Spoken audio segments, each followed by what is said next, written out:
তারেক রহমান ইতিমধ্যে বলেছেন চাঁদাবাজদের কোনো দল নেই।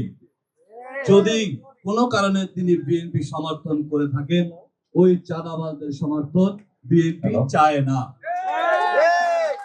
আমি আপনাকে স্পষ্ট করে বলি, আমি ইতিমধ্যে একটি মনিটরিং সেল গঠন করেছি এবং সেই মনিটরিং সেলে একাধিক নম্বর রয়েছে, যে নম্বরগুলো শুধুই আমার। সুতরাং কেউ কোনো তথ্য দিয়ে যাতে করে অনিরাপদ না হতে হয়, সেই জন্য শুধুমাত্র সেই নম্বরগুলো আমি নিজে হ্যান্ডেল করি। আমি ইতিমধ্যে যতগুলো অভিযোগ এসেছে, আমি যথাযথ কর্তৃপক্ষকে, প্রশাসনকে সেই মেসেজগুলো কনভে করেছি। ইতিমধ্যে কিছু অ্যাকশন আপনারা নিশ্চয়ই লক্ষ্য করেছেন। আর আগামীতে যেটি হবে, জনগণের প্রত্যক্ষ ভোটে যদি বিএনপির প্রতিনিধি নির্বাচিত হয়, বিশ্বাস করি সেই প্রতিনিধি যেই হোক তার চাঁদাবাজদের বিপক্ষে অবস্থান নিতেই হবে।